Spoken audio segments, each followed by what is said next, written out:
Welcome back to the Small Business Saturday with Scottsdale Vibes. I am so excited to introduce you to Susan Ginsberg of Stop and Breathe. We can all take a moment to breathe in life. And so when life starts to feel overwhelming, we constantly hear, take a break and just stop and breathe. Well, easier said than done. Breathing helps. It calms the heart rate, helps you think clear, and reduce stress. Today, Susan Ginsberg is the owner of Stop and Breathe. She does one-on-one sessions, corporate sessions too, where she helps high-level employees reach their full potential through visualization and breathing.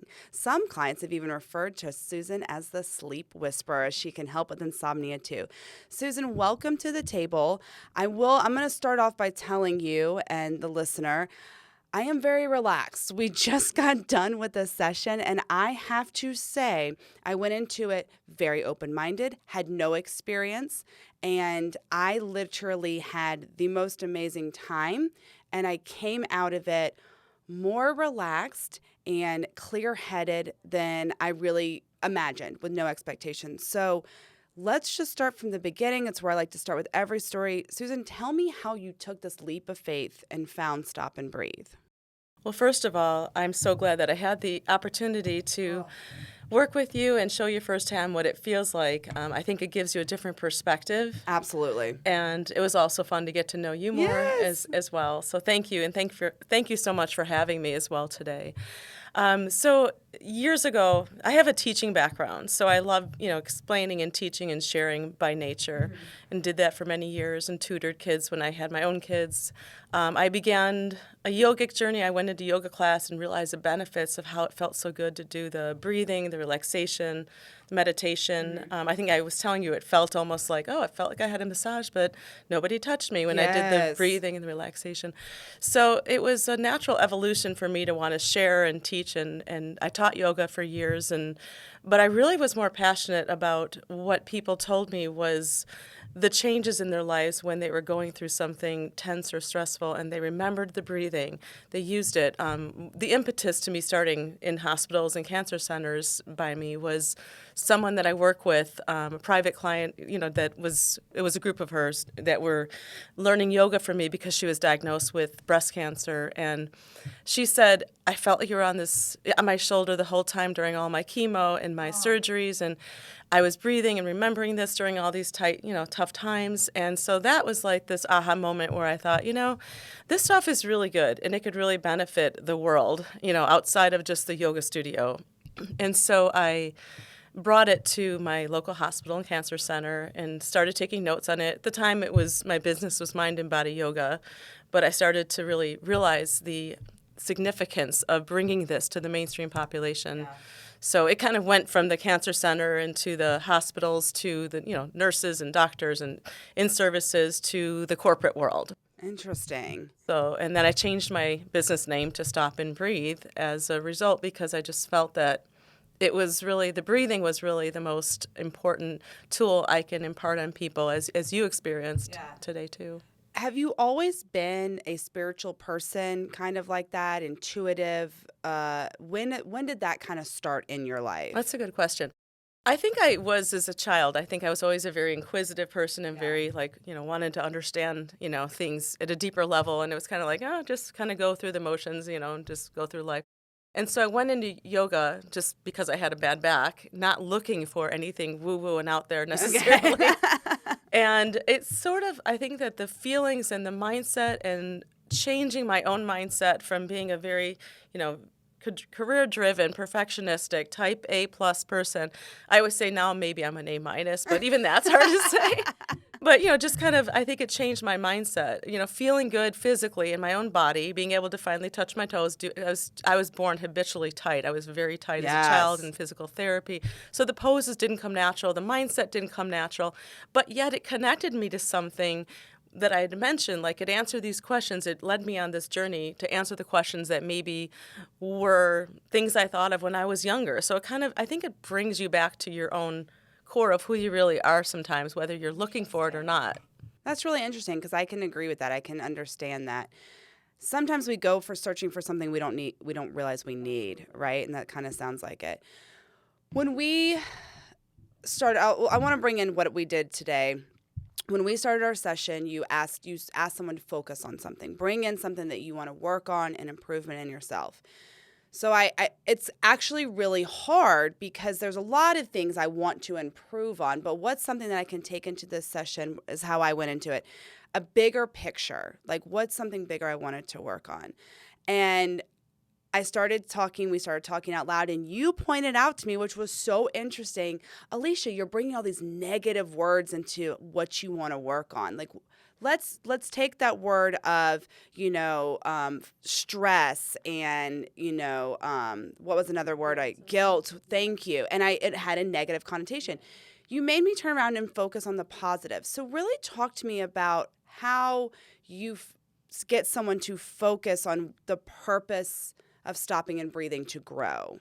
Well, I think that, when I first started doing this, I was just teaching the breathing, the relaxation, the visualization. I would just go through my sessions with them. And then I started to realize the importance of having an intention, like I mentioned with you. That's the word, I like it. And having an intention and a purpose, an affirmation, there's a lot of ways to word it, started to add more meaning to the sessions. So as I've been doing this, I've evolved in my teachings, I will say. So I think that creating the intention comes from a place where you think about what it is you want to see change in your life. A lot of times people are just going through the motions of their life. 100%. I think we do that more than not. Exactly. Or they feel like there's something missing. They don't really know what. And I think it's really important to really dig deep and figure out what it is that might be missing, that might be something that would be for your highest potential. And a lot of times when we start uncovering this, we start to think about the things we don't want. Like, I don't want to feel stress. I don't want to feel guilty. When we go through these negative connotations, and the power of the negative connotations is strong, and you don't want to necessarily give a lot of emphasis to these negative connotation type words. So I always say, think about the converse, or if everything's on a spectrum, what is the opposite of stress? If you say don't want to feel stressed, what do you want to feel? Well, I want to feel relaxed. I want to feel peaceful. I want to feel, and so then it changes your brain, the way that you think and the way that you state things, so that you're not going from, I don't want to feel stressed, but you're going to, I want to feel peaceful. And then we take it a step further and say, let's not speak in a futuristic way. Let's choose words that are in the present tense. So instead of I want, it's I am. I am choosing. And so then your intention is coming from a place of positivity, and also you're stating it in the present tense as if it's already beginning to occur. Sometimes people will say that feels unnatural. It does. And it really did. I call them the aha moments, right? Yeah. It was an aha moment that I had with you when you did that, because I was like, oh my gosh, you're right. I am focusing on all the negative stuff rather than focusing on how I want to feel and doing all that positive to get to that point. And then even like sometimes people will say, well, I don't really feel like I'm being genuine if I'm saying I'm feeling I'm not really peaceful right now.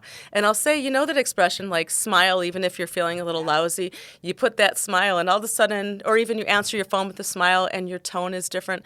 So it's the same, it's a good analogy, because when you state your intention with belief, with conviction, in the present tense and positively, that's the first step towards creating that, towards that unfolding.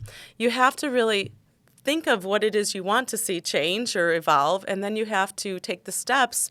And what happens is when we state that, the energy and the intentions come and follow what our statement was, so that it does come from a place of authenticity, not from a place of I'm just not being genuine.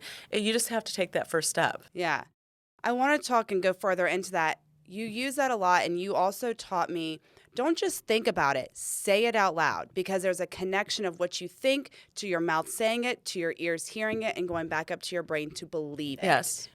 Talk to me about how you use this for the executive directors and so on to make their job and their company grow to what they kind of see it. Well, I think that when I go into businesses and corporations, and whether I do them virtually and I also do them live, so depending on what's going on in our lives. When I do like larger groups, I do have them, we don't go individually and talk about everyone's intention, because that could be personal, but I have them think about that on their own before we do the session, and I have them talk about, we talk about like how even in the workplace, the camaraderie. I just did a local business, and there was a lot of tension in the workplace. So we talked about creating like this intention of being more positive towards each other, and having how can we contribute to the peace within the company? How could we be more mindful and caring when we deal with, the customers and all that? So we talk about the mindset, as we do that, and then they talk, they usually will share, inevitably, someone will share that, they've been feeling, especially on the heels of this pandemic, which, whether it's over or not, we don't know. But, on the heels of all this stress that people have been feeling, which is why I think I've seen a huge uptick in my corporate work. I bet. Unbelievable. And it's coming more from not just checking off a box that a company has to provide it, but they think they really want to provide it for their employees now. And I think that it inevitably comes out that people are feeling disconnected, whether they're maybe their company might be remote, and so they're not really working in the same place. Or maybe just like on the heels of everything that's happened, it's created a very high level of stress within their own personal lives that's spilled into their professional life. So getting them to recognize, the way that they handle that word stress that I try to not use a lot, but we all know we need to adapt and change the way we handle it. So teaching them the tools to recognize it, noticing how you handle it. The breathing, like I literally just did, big company. It was in Tempe, actually. And, just seeing the difference from when they all went from the chest breathing and, like I explained to you, and then going deep into the belly breathing. And then by the end of the session, having people come to me, up to me afterwards and say, oh my gosh, I don't think I've ever felt so relaxed. And that's just it. And that's kind of leads into my next question. We all breathe the wrong way. I think I'm not going to use all. I would say the majority of us do not. Yeah, I would say 98% of my clients don't know how to breathe the proper way. And so you taught me that. I'm not good about following my own advice either, right? Like when my son is having a tantrum or my daughter, I tell them, go into your room where it's a safe place, you're not in trouble, just stop and take some breaths.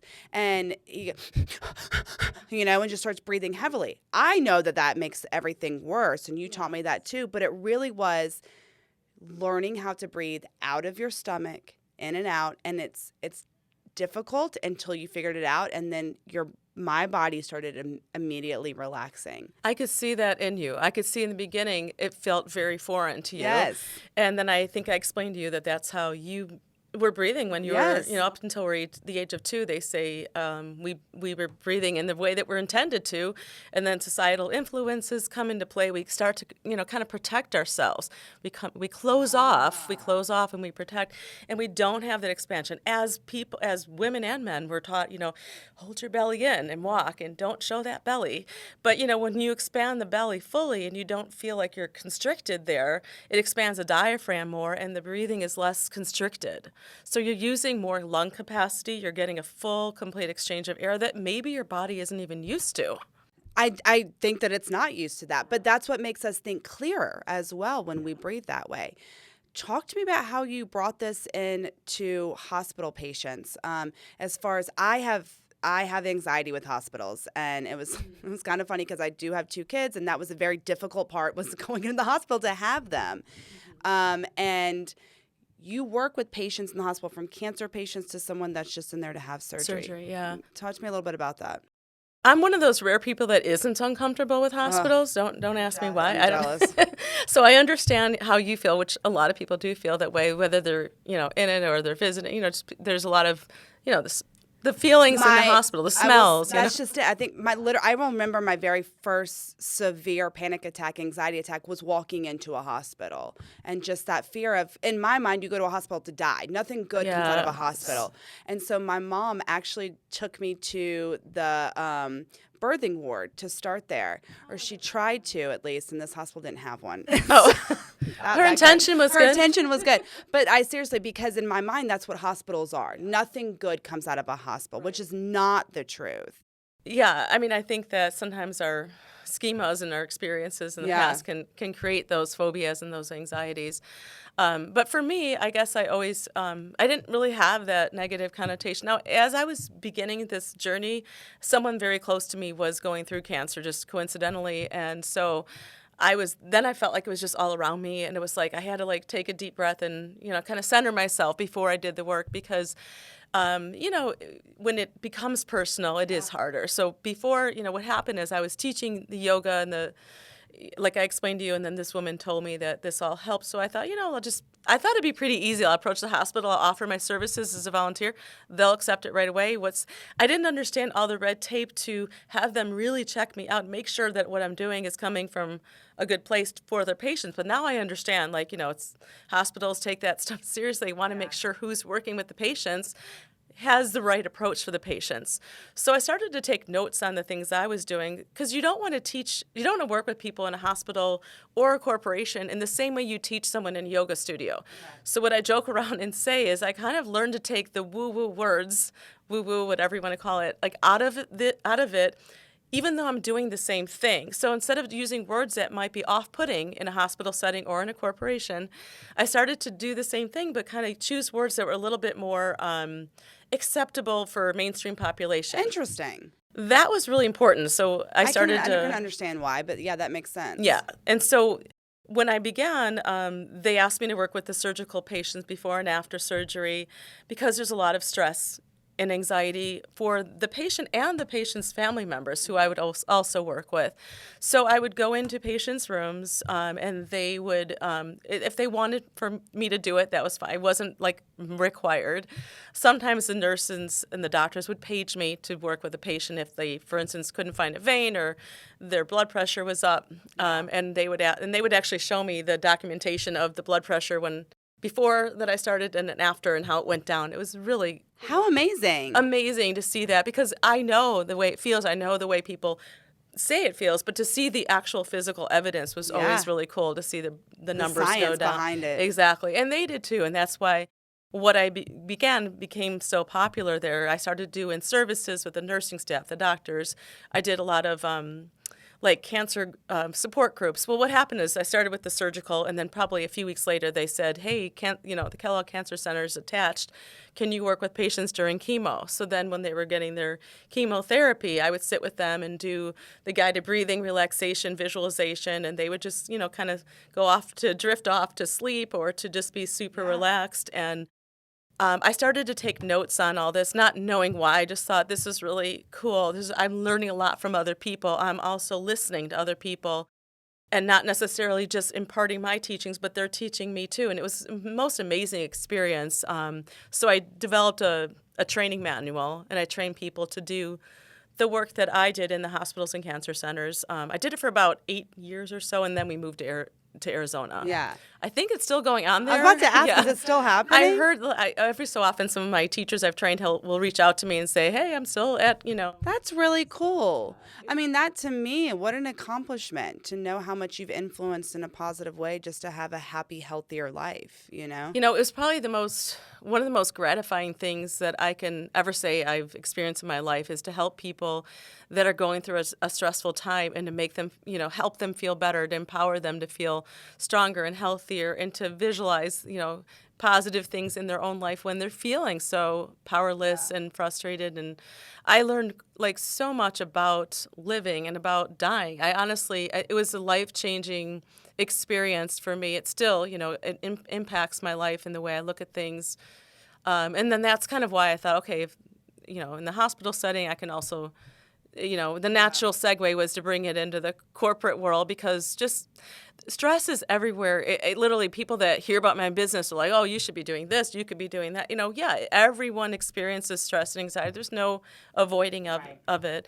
But I really feel that, reaching people that wouldn't necessarily walk into a yoga studio to learn the deep breathing, to learn that mindset, which even many yoga studios honestly don't teach because I had mentioned they focus strongly on the poses and not what I consider the dessert or the good parts where you're really trying to see changes, like positive changes and learning how to, live your life in a healthier way. And you're right. You are getting really to the people that would never come to you otherwise, right?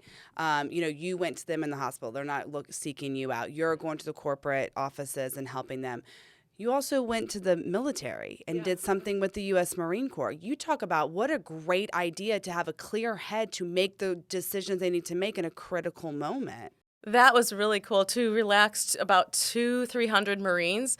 No one is ever going to do that. Said after the workshop, the person that booked it said, "Wow, I was really skeptical, and Right. I saw, and it was really cool to see all these Marines. It was in a theater state. It was the end of one of their conferences, and to see them all get to it because they're usually on high alert. Oh, yeah. And it was really neat. And I've also done something for end violence against women. It was a big, about 700 people, and it was people that deal with, whether it's police or lawyers or judges, people that deal with women that were impacted by violence. So I did a big workshop for them, and it's the same thing, like people that are on this high alert and very stressed, tense mindset of a job, even they can benefit. They need to also know these skills for when they're done working too, and they are going from their work to their home life so that they know how to decompress. I didn't even think about that, but that's so true. Even me, even someone as me who goes to work from 9 to 5 and has to come home to the family, I still have to turn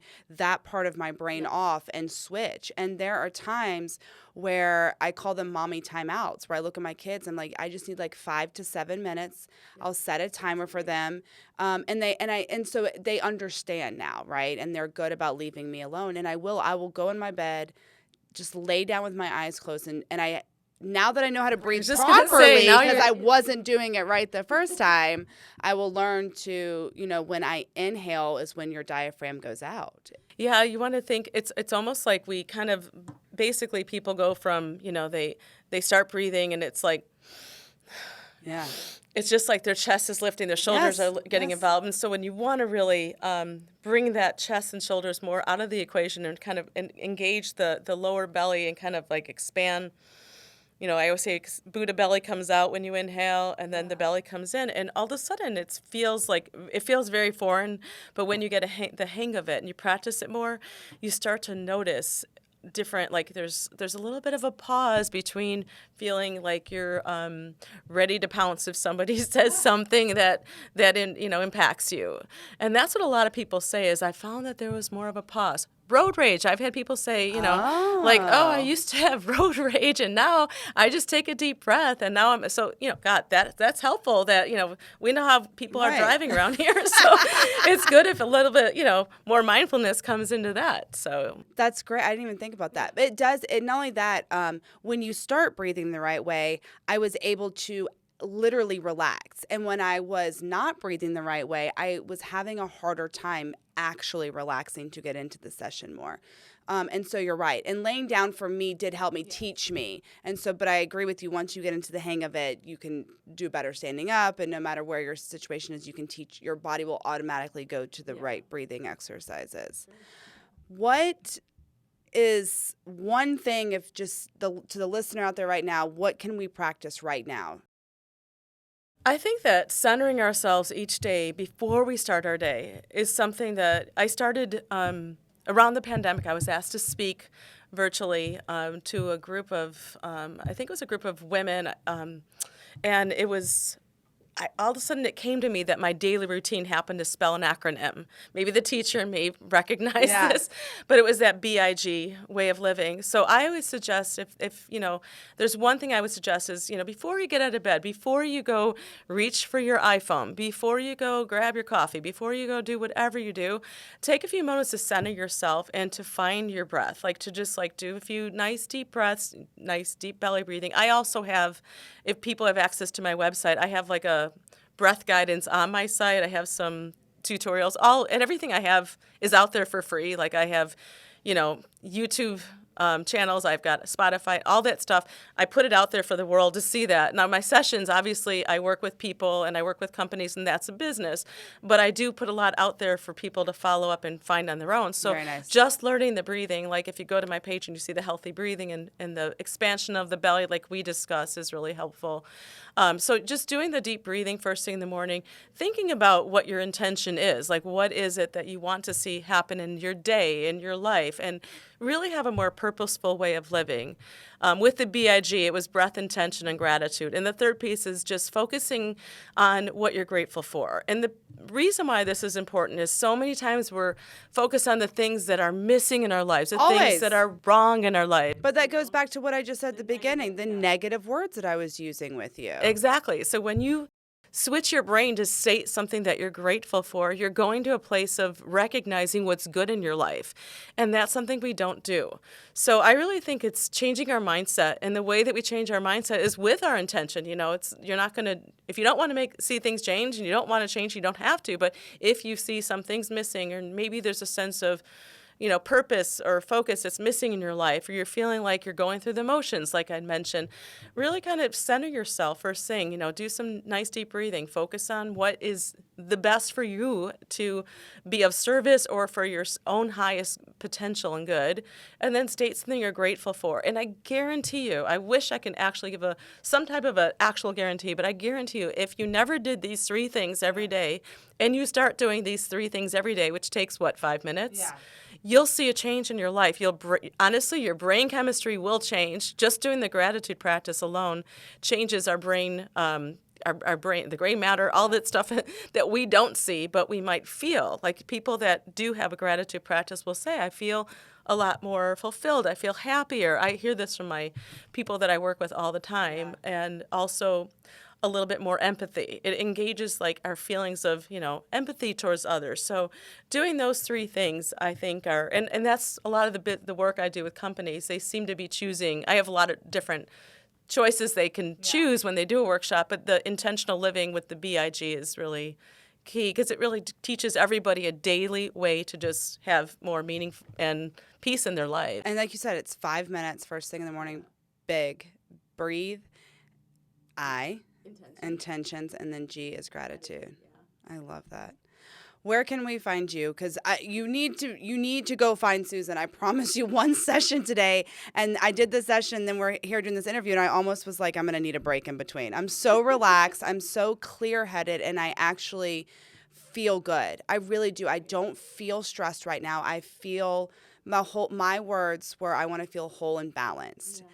And I do right now. And it really was as simple as just letting go and letting you be in control for that 1 hour that we were together. And it changed my perspective of my day. That's my gratitude.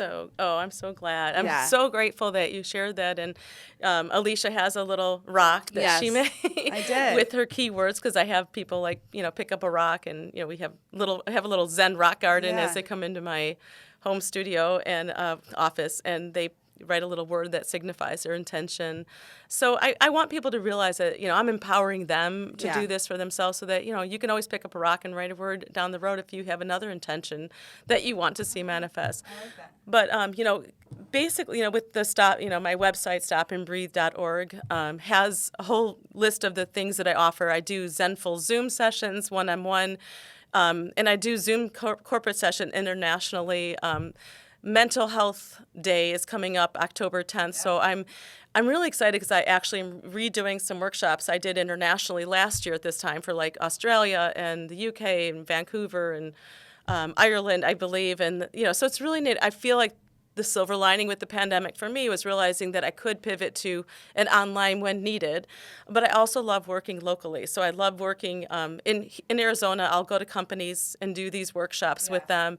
I also go to hotels a lot where the companies are coming in for retreats. I also put on retreats with other wellness professionals. So I've done a 2-day retreat recently with some other great professionals in the Valley. And then individual clients I love working with too. So anywhere from 18, usually 18 is usually the minimum. I've taken younger before, through, whatever age. And people come to me for sleep. We mentioned in some. Yeah, the sleep whisper. That's one of my passions, because I was insomnia. I suffered for years with that, and I learned how to use these tools and breathing, and I've written articles on this. So I love helping people with sleep issues, chronic pain, anxiety, or just wanting to live a healthier life. You don't have to have an ailment to benefit. No, you don't. But also, if people do have cancer or some life-threatening illness, and as a way of paying it forward, since I don't do the volunteer work that I did in Chicago when I was living there, I will do a free session for someone impacted by an illness or an ailment like that. So if they are experiencing this and they want to get a little bit of peace, I will, that's my way of giving back, since I'm not in a weekly, way of doing that. Yeah. We'll have all the information in the description of this website, but stopandbreathe.org. Stop and breathe and go to the website is what you need to do. And like Susan said, just start your day with big. Breathe, intentions, and gratitude. Thank you so much for calming life down when we need to and focusing on what's important in life. Because sometimes, like you said, we forget what's important and we're focused on all the negative things. But if we take a moment for that gratitude, we see like, oh my gosh, I actually have so much more than I am recognizing and giving credit to. Thank you. I just have one thing, if I have time to share this. My daughter, who's 31, said to me, I'm so glad that you raised me, even as a kid, like to appreciate the good things and to have a gratitude practice. She just said this to me literally last week. And she said, because I realized so many people weren't raised like that, and it's changed the way I live my life. And I was just like, it's really nice when your kids say something positive. It'll happen. It'll happen if they're young. Trust me, it will happen, hopefully. But it was just nice that, she recognized that it's a choice. How we handle life, how we handle stresses, it's a choice. And helping people make good choices with that is important. Well, go make the right choice and go to stopandbreathe.org. Thank you so much, and always support small businesses here. That's what we love to do.